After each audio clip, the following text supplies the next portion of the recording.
киелі диалогтың және рухани құндылықтардың кеңістігі. Киелі кеңістік. Отбасыңмен, өзіңмен байланыс табатын сәт.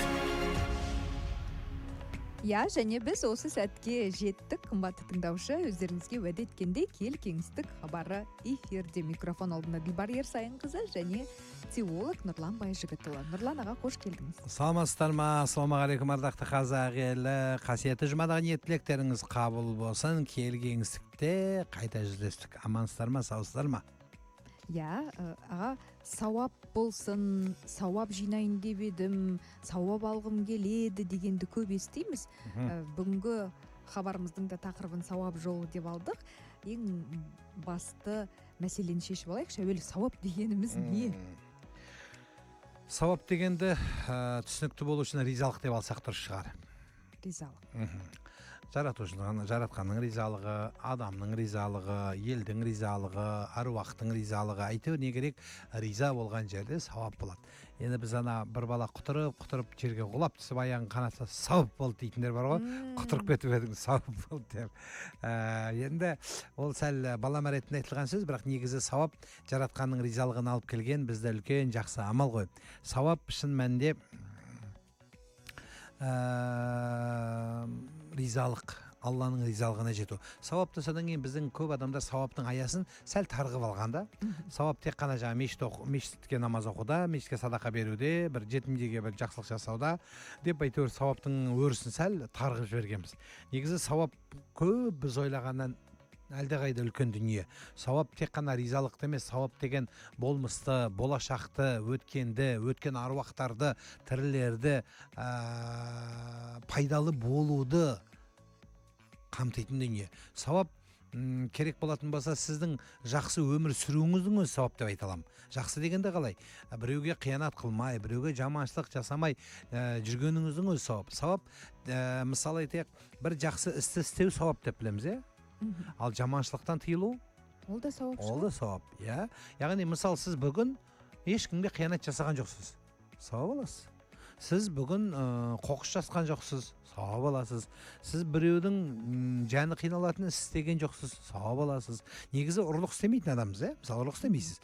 Мысалы, сіз ұрлық істейсіз ба? Жоқ. Мысалы, бүгін істеген жоқсыз, Точно істеген жоқсыз. Жасадыңыз ба? Жоқ. Істеген жоқсыз. Сол істемеген үшін тағы сауап аласыз. Негізі істемейтін адамсыз, бірақ істемегенің үшін тағы сауап аласыз. Ал енді мен жақсылықты ниет қылам десеңіз, бірақ соны жасамасаңыз да сауап ала береді екенсіз. Мысалы, бүгін бір жағдай жоққа бір жақсы бір жәрдем берейін. Бірақ өзіңіз жағдайыңыз жоқ, өзіңіз жәрдем бере алмайсыз. Бірақ сіз жақсылық ниет қылғаны үшін де сауап аласыз. Бір мұқтаждың бір қажетін өтеп берейін дедіңіз. Ниет қылдыңыз, жақсы ниет жарым ырыс дейді қазақ. Сол ырыс ниет қылдың, соның өзіне сауап аласыз. Ал енді оны істегенде қандай сауап? Мысалы, мынандай бір хадис келеді. Бір адам намазды уақытын күтіп отырса мешітте кіріп намаз уақытын күтіп отыр. Намаз уақыты сәл кірген жоқ, күтіп отыр. Сол күтіп отырған үшін намаз оқығанның да сауабын алады адам. Әлі оқыған жоқ. Ал оқыса не болады? Сауабы екесе ұлғаяды. Оразаға ниет қылып жатсыз, оразаға жеткен жоқсыз әлі. Бір Құдай қаласа ораза ұстаймын дедіңіз. Жақсы ниет. Сол ниеттің өзі жарым ырыс. Бұйырса сауап аласыз сол нәрсеңізге. Сондықтан біз жиі айтамыз ғой, жақсы ниет айта беріңіздер. Бұл дұға, бұл шарапат, бұл сауап, бұл үміт, бұл серпін, адамға талпыныс, бұл үміт, бұл болмыс. Ертеңгі сізге бір талпынатын, алыстан көретін бір бәйтерегіңіз, мен бір уәде беріп едім, осындай бір жақсылық жасайым деп едім деген аузыңыздан шыққан аталған жақсы дүние. Сондықтан жақсы нәрсеге адам сауапқа ниет ете беру керек. Мүмкін орындарсыз, мүмкін орындамассыз. Меккеге барам деп ниет қыла беріңіз. Бұйырса мешіт салам, мектеп салам, жол салам, көпір салам, жағдай жоқтарға жәрдем берем, үйлене алмай жүргендерді үйлендірем. Міне, осы ниет қыла берсеңіз, сауап бұйырса жасамасаңыз да аласыз. Анау аталарымыз, аналарымыз елде болсын, халықта болсын, көпте болсын деп сөз айтады ғой, сол бекер емес. Яғни көптің ниеті, көптің тілегі көл. Сондықтан соған жету үшін сол көлге, болмысқа, айдында шалқып жүру үшін сол жақсы ниет керек, аузыңыздан сөз керек, талпыныс керек, ұмтылыс керек. Сонда сіз соны жасайсыз. Бабаларымыз тәуелсіздік аңсады, еркіндік аңсады, бірақ жете алмады. Құдайым тілектерін қабыл қылды ма? Ұрпағы жетті. Қабылды ғой. Қабілетті ұрпағына берді. Бізге жеткізді. Міне сол сияқты олардың дұғасы. Негізгі біздің мен өзім ойлаймын, бір енді асып баратқан оған жақсылығымыз жарымады. Бірақ бабаларымыздың шарапаты бізге дары. Сондықтан жақсы сөз жарымыз, біз жақсылық ниет қыла беруіміз керек. Демек, сауаптың түп төркіні жақсы ойда. Әлбетте, ол содан басталады, ниеттен басталады. Мысалы, адам жақсы ниетті қойса, соның сауабын ала береді. Жасамаса да сауап алады. Сондықтан жақсылық ойды байлаңыздар. Жақсылық ойға келтіріңіздер. Менің балам, ана ауыздан шыққан сөз, жақсы сөз жарым ырыс деп түбі адам жақсылық қалып келеді деп айттық қой. Мысалы, балаңыз елге қызмет ететін бала болады, осы халқына еңбек ететін бала болады, адал азамат болады. Жаңа тұсауын кескен кезде бұл біреудің ала жібін аттамайды деп жақсылық ниет қылыңыз. Құдай соған жеткізеді. Сол аузыңызда шыққан сөз дұға, дұға, ол сөзсіз материализация болады, орындалады, қабыл болады. Ал енді демек жаман ой сол сауапты кемітемес? Әлбетте, әлбетте. Мынандай мәселе бар. Адам жақсылық ойды ойласа, бірақ жасамаса, сауап алады. Адам енді жаман ойды ойласа, бірақ жаман ой іске аспаса, іске аспағанша күнә жазылмайды. Мысалы, сіз бір қылмыс істеймін дедіңіз. Қылмыс күнә. Бірақ соны ойландыңыздар, айыңыздан қайттыңыз. Тура соңғы сәтінде. Сол күнәні жасамағанша сізге күнә жазылмайды. Ал енді райыңыздан қайтқан үшін тағы да сауап аласыз. Не үшін? Мына ішімдік ішкен, күнәда жүрген, жаманшылықта жүрген, залым мен зұлымдықта жүрген адам райынан қайтып, өзгеріп, болмысын өзгеріп, кеңпейілдікке, ақ көңілдікке, исі жақсы мұсылмандарға жақын адамдарға жақсылық жасайтын болса, онда бұл адам сауап қана ие болып, күнәдан қашқан үшін сауап алмай ма дейміз ғой? Жоқ, алады. Жаманшылықтан, райынан қайтқан үшін де сауап алады. Сіз сол жаманшылықта жүргендерден тастап, жаман жолдастарыңызды жақсы жолдас тапқаныңыз үшін сауап аласыз. Өйткені жаманшылықтан шығу оңай емес, өте қиын. Болмысыңызды өзгертесіз, тағдырыңызды өзгертесіз, тірлігіңізді өзгертесіз, күнделікті тіпті режиміңізді өзгертесіз сол нәрсе үшін. Сонда сіз сол үшін де сауап аласыз. Сондықтан сауап, былайша айтқанда, қазақи түсінігімізбен, болмысымызбен айтқанда, шашылып жатыр. Оны жинайтын адам жоқ. Сауап деген, анау есік алдында кіре берісте амандасудан бастап, жеке басыңыздың тазалығы, гигиенаңыздың тазалығы, үйдің тазалығы, қоршаған ортаның тазалығы, өмірдің тазалығы, әрбір сөздің тазалығы, ойдың пәктігі, адамға деген пәктігі, ішіп жеңілімнің пәктігі, қысқасы таза болған нәрсенің барлығы сауап амалдар ғой. Сауап амалдар. Көп адамдар сауап деген тек қана Мекке, мешітпен өлшеп қойыпты. Жоқ, олай емес. Анау оразамен ғана сауап бар деп. Жоқ, одан кем түспейтін де сауап ала аласыз. Адамға пайғамбарымыз алейхиссалам сұраған екен, бір сахаба келіп, ең жақсы адам қандай адам деген, ең сауапты адам деп түсінетін болсақ, кім деген, қандай адам деген кезде біреуге қиянат жасамаған адам деді, қолымен тілімен. Сіз қолыңызбен, тіліңізбен қиянат жасамасаңыз, онда жақсы адамсыз. Жақсы адам немен жақсылық болады? Сауабымен болады. Сауабыңыз көп болады. Сауап көп болу үшін миллиардтаған ақша шығарудың керек жоқ, миллиондап төгудің керек жоқ. Сіз жақсы ойдан бастаңыз. Жақсы ой болмысыңыздан бастасаңыз, ар жағы үлкен сауапқа барады. Рахмет аға, бізге сұрақ келіп түсті. Алғашқы сәлеметсіз бе? Бауырым көп ішіп кетті, үй жайы жұмысы жоқ. Ешкім үйіне кіргізгісі келмейді. Не істеген дұрыс дейді. Ішкен адамды егер өзі қоямын, жалпы адам күнәні екі нәрсемен істейді. Біріншісі нәпсімен ереумен істейді. Нәпсіге еріп істегенді қайтару оңай. Екіншісі тәкаппарлықпен істейді. Менмендікпен істейді. Қасақана ерегісіп істейді. Оны қайтару өте қиын. Егер сіздің бауырыңыз жаңағы тәкаппарлықпен емес, менікі ғана дұрыс дегенмен емес, жай нәпсіге еріп, достарға еріп, үйренген әдетпенен ішкілікке барса, онда оның қоюы жеңіл болады. Оған ат салсу керек, жәрдем беру керек. Арнайы рехаб орталықтар бар бізде. Есірткіден қайтаратын, ішкіліктен қоятын, әртүрлі есірткі қолданатын, есірткіде қолданғандар емдейтін орталықтар бар. Соған талпындырып, ұмтылдырып қою керек. Одан кейін ақыл есі сау кезінде күндеспейтін шығар енді. Сау кезінде отырып сөйлесіп, үлкендерді араласып, психологтарды, арнайы кәсіби мамандарды қосып, бұл адамды қайтару, әлемді қайтаруға тең. Бұмен өзің білге қоймау керек, күресу керек. Әрбір мұсылман адам үшін, оның жамандығы үшін күрескен адам тау-тау сауап алады. Тау-тау сауап алады. Анау жаңа сауап төңірегінде айтып отырмыз ғой, пайғамбарымыздың бір хадисі келеді, бір адам жаңағы жаназаға қатысса бәлен қырат, бәлен тау сауап болады, оның зиратына барса бәленбай сауап болады, топырақ салса бәленбай сауап болады деп айтып келіп, сол кезде сауап не тек қана адам жерлегенде ма не? Сонымен біте ме не? Жоқ. Соның артында қалған балаларына ақыл айтып, кеңес айтып, жақсылыққа шақырып, жаманшылықтан тыйып, олардың болмысына қарайласып, тәрбиелі азамат болуына, қоғамдасуына, ортаға сіңіп, азамат болып, жаманшылықтарын тақсап, жақсылыққа келіп, әкелерінің, аналарының жолын қууға келудің өзі, ішкілікте жүрген болса, оны қойып, күнәда жүрген болса, оны қоюына себепші болудың өзі нағыз сауап, нағыз жихад сол. Жихад деген Арабияға бір жағына барып соғысу, Афғанстанға барып соғысу емес, жихад деген нәпсімен күресу. А жихадтың ең үлкені сауаптың сауабы дейсетін болсақ, онда ол өзін жеңу. Мына адам өзінің болмысын қойды, жаңа арақ ішеді қой ішкілікте. Сол ішкілікті қою, нәпсіні жеңу. Пайғамбарымыз саллаллаху алейхи ва саллям бір хадисі бар. Әл-жихаду мадини ал-яумал қияма. Мына жихад өз-өзімен күресу, өз-өзін тәрбиелеу қияметке дейін жалғасатын ол парыз. Мысалы, жақсылыққа өзін тәрбиелеу, ал енді біреуді тура жолға келуіне себепші болу, ұрысқандарды жарастыру, алыстап кеткендерді жақындастыру, қоғамдастыру, бір-біріне бауырластыру, кешіру деп айтқан болар едім. Сауапты білесіздер ме кім істейді? Шынайы сауап кімдікі? Кімдікі? Шынайы сауап кешірімді адамдікі. Кек ұстамайтын адамдікі. Санаспайтын адамдікі болады. Көп адам сауап істейді. Бүгінде сауап десе барлығы жүрегі бос, миллион қаражат бергендер де бар. Бірақ оның түбінде не бар? Кеңпейілдік жоқ, қасірет бар жүрегінде. Бізге қайыр беріп, үйіне барып әйелін боқтаса сауап бола ма?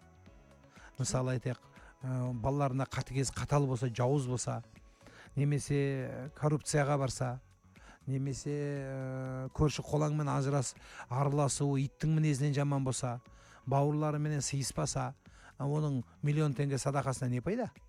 Сондықтан бізге тағы да айтам, миллиондап қаражат шашып, дүниесін шашатын адам емес, бізге пейілін көрсететін адам керек. Сауаптың сауабы осы жерде, адамның көңілін табуда, ешкімді ренжітпеуде, ақ көңілдікте, ақ пейілдікте, жұмсақ мінездікте, жанастыруда, істеген еңбегін сатпауда, міндет етпеуде, міне сауаптың нағыз көкесі. Бізде анау аруақтарға Құран оқытамыз сауап болады деп, мыңдаған мал сойып, мыңдаған миллионға ақша алып мал сойып, содан кейін бәленше 100 адам шақырғанына мәз болып, содан кейін аяғында ұрысып, төбелесіп, осыдан сауап бола ма? Жоқ, одан сауап болмайды. Біз солардың ұрпағының бірлікте өмір сүргеніне мұқтажбыз. Ортада ағайыншылықтың күшейгеніне мұқтажбыз. Мұхаммед пайғамбар бір күні жылап отырса, қызы кіріп келіп, әкешім неге жылап отырсыз дегенде, үмбетімнің халі жылатты деді. Үмбетіңіздің халі не болады дегенде, аш болады, жаңалаң аш болады, тамақсыз қалады деп емес, бір ағайынның жаңағы дүниесіне бола, бірін-бірін ренжітіп, түкке тұрмайтын нәрсе үшін бірін-бірін көңілін қалдырама деп жыладым деді. Ал енді сіз біреудің көңілін қалдырып, сауапқа ұмтылғаныңызда не бар? Кеше өсіп өткен жұмада жақсылық жасаудың тақырыбы болды мешіттерде. Сондағы мен айтқан бір сөзім бар. Сен жақсылық істегенше жамандық жасама дедім. Сауапқа қарай жүгіреміз. Сауапқа жүгіргенше қиянат жасамаңыз. Сауапқа жүгіріп, сауап алдым деп, қазір килограмдап, тоннасымен айналдым болды айтпақшы қазір. Тоннасымен сауап алғаныңызша, сіз тоннасымен біреуге қиянат жасамаңыз. 1 грамм қиянатыңыз өтпесін. Боғауыз сөз сөйлемеңіз. Адамның көңілін қалдыратын сөзді бармаңыз. Міне нағыз мұсылмандық. Біздің бабаларымыздың қолында миллиондаған қаражат болған жоқ. Бірақ олардың жүрегі кең болды. Істеген еңбегін сатпады. Істеген жақсылықты, сауапты осы нәрседе түсінді. Адамды ренжітпеуді түсінді. Міне осы сауап болады. Сондықтан ардақты ағайын, құрметті қазақ елі, біз сауапты дұрыс түсінуіміз керек. Сауап тағы да айтам, шашылып жатыр. Үйдің ішімізде шашылып жатыр. Пайғамбарымыз айтады, садақаның ең үлкені дейді. Садақаның түбінде не бар? Біздің тақырыбымыз. Жоқ, сауап қой. Садақаның түбі сауап. А сауаптың үлкен пайғамбар айтып кетті. елге қайыршы жағдай жоқтарға емес дейді. Үйде әйеліңіздің отбасының аузына жақсылап салғаның садақа дейді. Ал сонда сауап қайда екен? Сауап айдалада, Африкада емес, Ауғанстан мен Арабия Меккеде емес, сауап үйде екен. Үйдегі бала шағаңызда екен. Оны жаңағы Шалақын атамыз былай деген сөзі бар ғой. Мекке мен Мәдине жолдың үші, алыс сапар деп айтады барған кісі, әке шешеңе қызмет қылсаң Мекке ғой саған үйдің үші. Сол міне Меккеге сауап үшін барасыз. Сауаптың сауабы үйіңізде. Пайғамбар саллаллаху алейхи вассалам бір күні соғысқа бір сахаба ата-анасын ренжітіп шыққан кезде сенің жәннетің үйде деген. Сенің жәннетің үйде, үйге қайт деген балаға. Міне, ал біз сауап деп Африкада жүрміз, Арабияда жүрміз. Жоқ, сауап үйде, отбасында, жанұяңызда, ұрпағыңызды тәлімді, тәрбиелі, білімді ұрпақ қып тәрбиелеп бергеніңіз. Әсіресе білім балаға қайдан жұғады? Анасынан жұғады. Не үшін айтады? Анаңа тамақ сал, әйеліңе жақсы қара деп. Өйткені сен жарыңа дұрыс қарасаң, ол балаңа дұрыс қарайды. Қазір еркектер әйелін ренжітеді, әйел еркекке күші жетпейді, ол бала сабайды. Ол өшін біреуден алу керек, ол робот емес, ол баланы тоқпақтайды. Содан кейін бала екі ортада дүбара болып, не кімге қайырларын, кімді бауыр тұтарын, кімге жақын тұтарын білмей, екі ортада өзімен өзі телефоннан мейірім тауып, достарынан қолдау тауып жатады. Міне сондықтан осы жерде проблема бар. Балаларды жылатып, ақыл айтқаннан емес, бізді ақыл айтқанда жылатып жібереміз. Көзін ағызып, екінші жаңағы өмірге келгеннен түңіліп кетеді. Осы ақыл айту ма? Осы сауап па? Жоқ. Біз махаббатты дұрыс қоя білуіміз керек. Сонда сауап болады. Сонда мейірім болады. Одан кейін бауыр. Бауырға жақсылық жасау сауап дедік. Бірақ бір шарты бар оның. Міндет қылмасаң ғана сауап болады. Қарыз беру сауап дейміз. Қарыздың сауабы қашан болады? Қарыздың сауабы сіз ол адам төлей алмаса кешуге жақын болғанда сауап болады. Намаздың сауабы қашан болады? Оқығанда бола ма? Жоқ. Намаздың сауабына сай өмір болу керек сізде. Сонда сауап болады. Меккеге барғаныңыз сауап болады. Мекке өміріңізге кіру керек. Меккеден кейін ең кем дегенде жарайды, Меккеге дейін жаңағы оңбаған біреу болдың ғой енді. Алқаш баяғыда бір мектепте бұзық бала бар екен да. Содан кейін директоры шақыртпаймын енді әкесін, келсінші әкесі деп. Әкесі келсе бір қажы кіріп кепті. Ойбай, қажеке, сізде мынандай бала туылмама десе, ол Меккеге барардың алдында арақ ішіп жүргенде туылған депті ғой. Сол сияқты Меккеге барғаннан кейін өзгеріңіз, болды. Енді қажылықпен мақтанба. 17 рет бардым, 34 рет бардым деп керегі жоқ оны. Сіз барғаннан кейін болмысыңызда көрінсін, аузыңызда көрінбесін, киіміңізде көрінбесін, болмысыңызда көрінсін, мінезіңізде көрінсін. Меккеге барып келгеннен 4 әйел ауыстырып, Меккеге барғаннан кейін дүниемен мақтанып емес, мен айтайын, Құнанбай қажы атамыз Меккеге барып келгеннен кейін дүниесін таратып қайырымдылыққа қаттырақ мән берген. Ауылда садақа беретін адам табылмай қалды деген деректер бар. Жетім жесір Құнанбай атамыздан қайыр алмаған адам қалмаған. Бүкіл ағайын ел жұртқа ас беріп сондай қайырымдылық жасаған. Ал біздікілер ше, біздікілер де ас береді. Бірақ біздікілер өз сияқты қарын тоқтарды, депутат болса депутаттарды, бастық болса бастықтарды шақырады. Ішіндегі ең қарын ашқан бейшара Құдай біледі. Оның өзі Құдай біледі, молда шығар, басқа ешкім жоқ ол жерде. Сол. Сондықтан біз айтайын дегеніміз, өзімізге сән, өзімізге тән болатын сауапты дұрыстап іздейік. Мына кейінгі жас балалар сауап дегенде өресін дұрыс түсінбей жүр. Ағаш егу сауап. Атадан малға қанша талғасын. Міне әлде болса да мүмкіншілік бар ғой. Енді бұрын көктемде күз егетін, қазір технология дамыды, жыл 12 ай еге берсеңіз болады. Бір тал егіңіз. Бір тал ексенсе, бір тал өспей жатса суарыңыз. Көшеде жатқан бір талға қамқорлық қылыңыз, бір жетімге жақсы сөз сөйлеңіз. Түк бермесеңіз, жылы сөз сөйлеңіз, жақсы сөз айтыңыз, үміт жалғап беріңіз. Қиналып отқан адамды одан бетер езіп, мыжымай қайта оған үміт сыйлайық.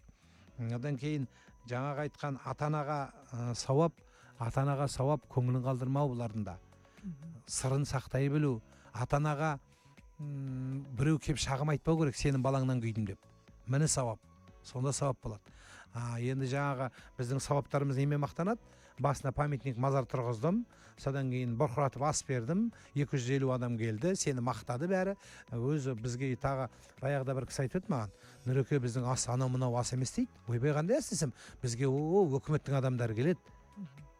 Міне біздің сауап. Сонда сауап қайда қалды? Ана өкіметтің адамдардан жағыну қалды бізде. Одан қалса камераға түсіріп, селфиге етіп, оны салып қою, міне сол болды. Сонда сауап қандай да болады. Сондықтан сауап бұл ризалық. Сіз санамай қойыңыз сауапты. Бір күні бір сахабаға келіп біреу неше рет сауабымды санайыншы, тәспіге салып санайын ба деген ғой. Сөйтсе ғалым айтыпты, күнәңді санамайсың ба депті ғой.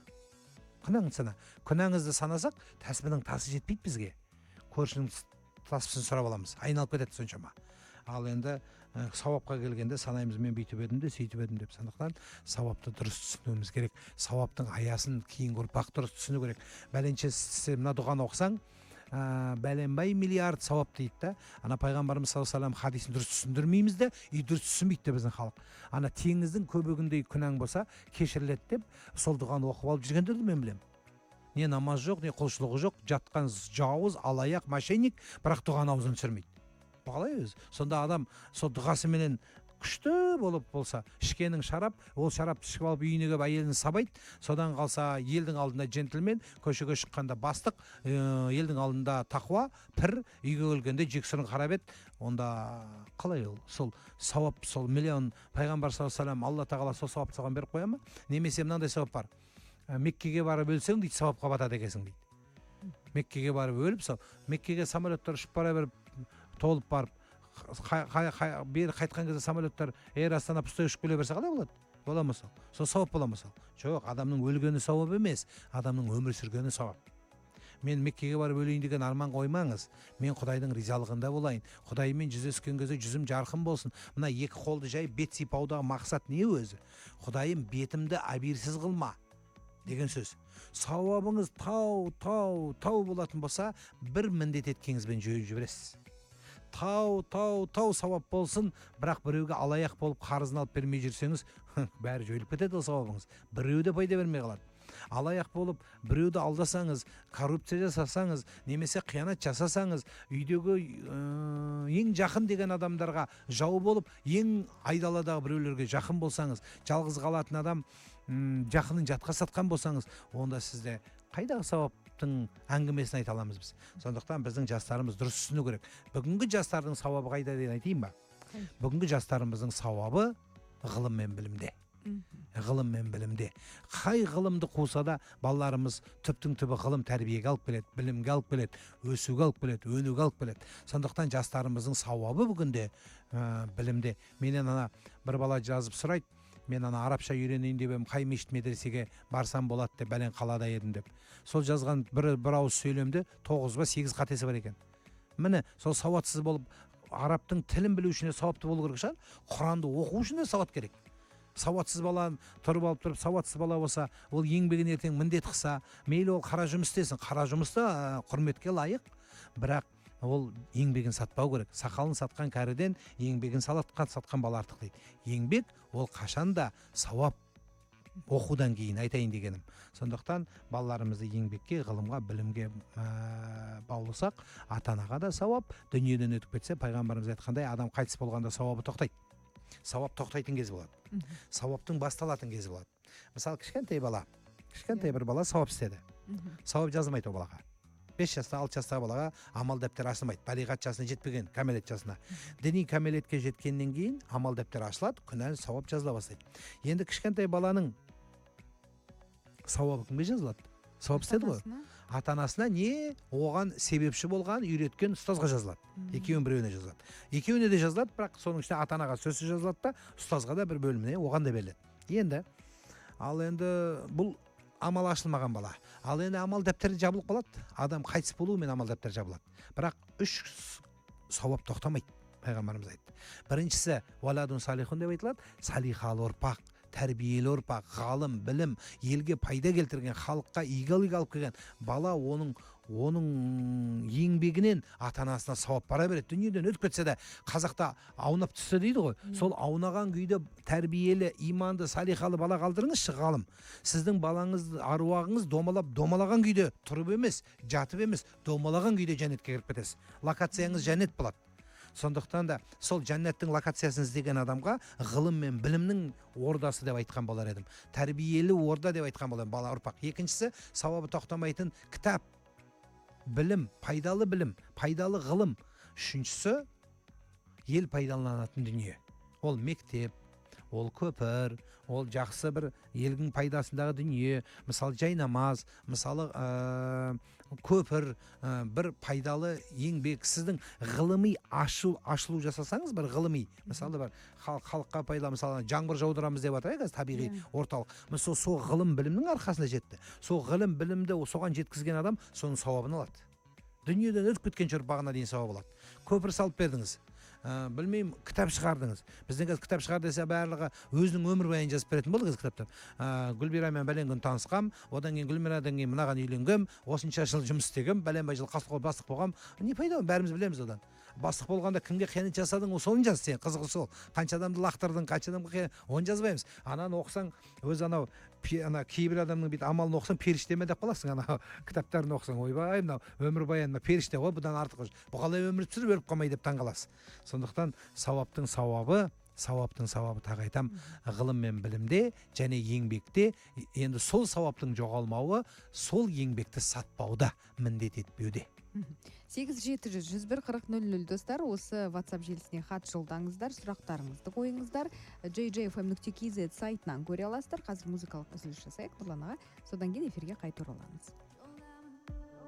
Әр шаңырақ бір әлем, ал ол әлемнің өзегі мейірім мен сенім, киелі кеңістік, отбасылық руханиятқа арналған сырлы сағат. Дәл солай, қымбатты тыңдаушы, киелі кеңістік хабар эфирде, және біз бүгін сауап жолы тақырыбын талқылап отырмыз. Нұрлан аға, сіз айтқандай, бауырларына алаңдап, жаны ашып жазып жатқан жандар өте көп. Солардың бірі келесі тыңдаушымыздан келген хатты оқиық. Анам ауылдан келе жатыр, ағам ылғи ішіп жүреді дейді ішімдікті. Жолдасымнан ұялам, анама қандай қолдау көрсете алам дейді. Шын мәнде итің ұры десе намыстанатын елміз. Енді бауырыңның ішіп жүргені жүрекке бататын ақ дүние, жақындарыңыздың теріс жолда жүргені қашанға жүрекке барады. Енді бірақ бірге тумақ бар, бірге жүрмек жоқ дейді қазақта. Сондықтан намыстанатын түгі жоқ. Кейбір адамдар папасының, әкесінің арақ ішкеніне намыстанады. Дұрыс, ол кісі өз үшін жауап береді. Бірақ әкелік құрметі, бауырдың бауырлық құрметі, еркектің ерлік құрметі одан ішкенінен басқадан түсіп қалмау керек. Сіздің алдыңызда көзі құрметіңіз жасай бересіз. Шын мәнде мас кезінде мүмкін түсінбейтін шығар. Мас кезінде еңбекті санаудың қажеті жоқ, бірақ сау кезде ол адаммен күресу керек, айту керек. Ал енді анаңызға туралы айтайын дегенім, анаңызға сіздің сол үйдегі баланың ішкені жәніне бататын болса, сіз қайта үмітіңізді жалғаңыз, қосылып жамандамаңыз. Баламыз, бауырымыз уақытысында тәрбие бере алмай қалдық, уақытысында алақанынан шығарып алдық, өз қолыңды өзің кесе алмайсың деген дүние бар. Сондықтан меніңше оны Аллаға табыстап қойған жақсырақ, дұға қылсын. Ананың дұғасы бәрінен де қабыл, сол баланың қайтуына себеп болады. Келесі сұрақ: сәлеметсіз бе, 9 ай көтеріп жүріп босанатын күн жақындап қалған кезде жүрек соғысы жоқ болды дейді. Өз-өзімді кінәлі сезініп, жаман сезімде жүрмін. Неге ертерек УЗИ-ға түсіп медицина саласына жүгінбедім деген мені өкініш мазалайды, жан тәніме өте қиын деп жазып тыңдаушымыз. Біріншіден, қарындасымызға болатын нәрсе болды, бояу сіңді дегендейін, енді болатын нәрсе болды, сондықтан сабыр етіңіз. Енді қазір өкіне бергеннен ары қарай денсаулығыңыз құри береді, бала дүние, енді қазір бала көтерудің мүмкіншілігі одан да төмендей береді. Сондықтан жаныңызды жемеңіз, денсаулығыңызды күтіңіз. Енді сондай болып қалған екен, болған іске болады берік бол дейміз, бұл бір. Екіншісі, барлық нәрсе Алланың тағдыры екенін ұмытпағайсыздар. Бұл екі. Сіздің кінәңіз емес, Алланың тағдыры. Үшіншіден, шын мәнінде біздің мемлекетіміз миллиондаған қаражатты скринингке бөледі. Денсаулықты қаратыңыздар. Әсіресе әйел кісілердің омырауындағы ісіктердің мәселесі, онкологиялық. Одан кейін ер азаматтардың аденомасындағы ісіктер, тоқ-ішектегі ісіктер, осы аурулардың тым қатты көбейіп тұрған жағдай бар. Денсаулықты қаратыңыздар уақытысында. Мен аттаймын, денсаулығым күшті демеңіздер. Талай менмін деген адамдардың кішкентай ғана миларында тамыры жарылып, инсульт, инфаркт алып құлап жатқанның куәсіміз. Сондықтан біздің экологияға байланысты, заманымызға байланысты, мынау жаһанданудың жанып тұрған кезіне байланысты денсаулық көп адамда сыр беріп тұрған жайы бар. Сондықтан қаралыңыз, тағы да әлде болса да өмір алда. Қазақ айтады, жастың баласы өлмейді дейді. Яғни бұл деген сөз әлі үміт бар деген сөз. Денсаулық күт қарындасым, Құдайым бақыт берсін сізге. Сәлеметсіз бе Нұрлан аға, ата-анаға қатысты сұрағым бар дейді. 2,5 жаста болған кезде ажырасып кетті ол кісілер. Мен 29 жастамын, отбасым бар, балаларым бар. Әкем мені қатты іздеп те ешқашан көрген емес, бірақ кейбір сөздеріне қарамай әкеммен араласамын, әкемнің туған туыстарымен де араласамын, кейде араласпай қойғаным дұрыс па деп те ойлаймын. Ата-анама өкпеленішім бар, сол жайлы екеуіне сөйлесіп ішімді тарқатып айтсам қалай болады екен дейді. Ата-анаға баяғыда бір бала айтып еді, бетіне айтып тастадым деп.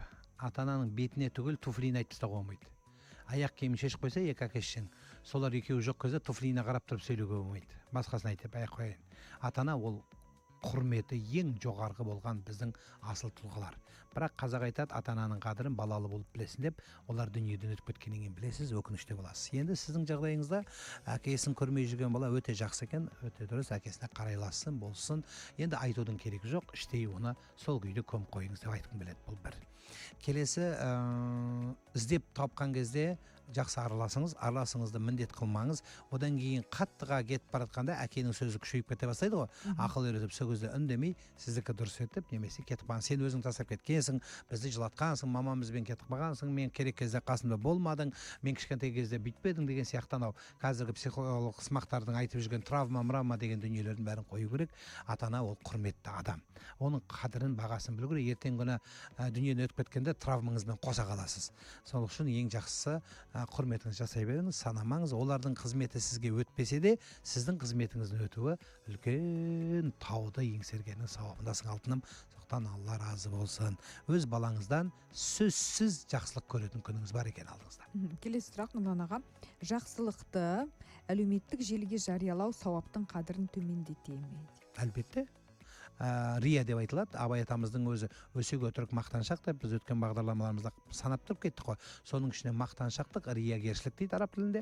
Бұл рия сауапты жояды, нөл қылады. Құран кәрімде бұл туралы аят бар. Мына тастың бетіне топырақты қойып, үстіне топырақтың су құйғанда, топырақ тастың үстіне еріп аға бастайды. Жоқ болып тастап таза болады. Тура сол сияқты мынау бір құтының түбін тесіп қойып су құйған сияқты ғой. Сауап жасап жатсың, ол ағып кетіп жатыр. Сондықтан жаңа мен оны қысқа ғана бір сөзбен айтып кеттім, міндет қылма деп. Санама. Өзі садақаны жасырып береді ғой бізде. Орап тұрып көрсетпей, жақсылығыңызды жарияламаңыз. Құдай сізге бақ берген екен, әулие болып, мысалы бір әулиелік берген екен, оны жарнама жасамаңыз. Кейбір адам түстері көре, түсі өңінде 100% орналады. Мақтанбаңыз. Мен сондай адаммын, әулиемін деп айтпаңыз. Бәлен адамға садақа бердіңіз, мақтанбаңыз. Бәлен адамға үй сыйладыңыз, мақтанбаңыз. Сізден ешкім сұрап атқан жоқ, отчет сұрап атқан жоқ, Құдай көріп тұр, болды. Ал енді бір ғана мақсатта жариялауға болады, үлгі болу үшін, яки алған адамдарға сенім арттыру үшін, доверие дейміз, сенімін күшейту үшін ғана болады. Басқа жерлерде мақтанып, мен бір жерге қонаққа бардым. Қасыма бір кісіге отырды, Нұреке, сізді көреміз, тыңдаймыз, жақсы. Кеше ауылға барып келдім дейді. Жақсы. 4-7 қой сойып бердім дейді. Кім сенен сұрап отыр? Маған не керегі бар? Сіз қой сойдыңыз ба, жылқы сойдыңыз ба? Неге керегі бар? Соны ақтап, қайта сауапты жасырыңыз, күнәларды ашайық біз. Біз күнәларды ашпаймыз ғой. Біз Аллаға қарасақ күнәсіз бір періште көргендей боламыз. Ананың сөзін тыңдасаң, жоқ, біз күнәларымызды ашайық. Мен оңбағанмын, мен алаяқпын, мен ананақсы. Ойбай, бізді тас жетпей қалады. Баяғыда пайғамбардың шөбересі қыз жағынан жаңағы Зайнул Абидин деген бар тұқымынан. Сол Алидің тұқымынан сол отырып алып отырса, біреуге айтқан екен, сен оңбағансың, сен осындайсың, бәлен түгіленсің десе, ой, сен мен білмейді екенсің, мен одан еще мынандаймын деп жамандығын санай беріп, сөйтсе анау айтады дейді, шынында пайғамбар тұқым екенсің деп. Бізге біреу айтсыншы, сенің мына жерің мынандай, сенің мынаусың. Қалқаны бөліп қаларымыз, біз соттасып, онымен сөйлеп апарып тастарымыз. Сонда не, саған сөйлеуге болмай ма не? Мысалы, сөйлемегеннен кейін біз не кейінгі келіндерге айтарым, не енені сөйлетпейді, не күйеуін сөйлетпейді, бәрінің аузын жабады. Менің балама сөйлеп көр. Мектептегі мұғалімнің аузын жаптық, директор қалтырап дірілдеп жұмыстан шығып кетпейін деп ол үндемейді. Содан кейін университет ол үндемейді. Екі ортада біз қандай балалар өсіріп жатырмыз өзі? Ол бала түсінгенше бір адамның өмірі кетті. Ертең күні сіз де сөйлейсіз, сіздің де сөзіңіз көтермейді. Сондықтан сауап азаяды. Айтайын дегенім, мақтанбаңыздар, жарияламаңыздар. Құдайдың алдында жазылған дүние есебі болады. Ал енді үлгі үшін мақсат, жаңа сен сияқты біреу талпынсын, мен сияқты біреуге үлгі болайын деген мақсат болса, ол басқа мәселе. Оны енді көрсетіп, суммасын айтпаса да жақсылап жариялап қоюға болады. Біз оны онсыз да жариялап жатырмыз. Азаматтарымыздың азаматтығын, еңбегін, халық айтқаны жақсы ғой, адамның өзі айтқанша халық айтсын дейміз.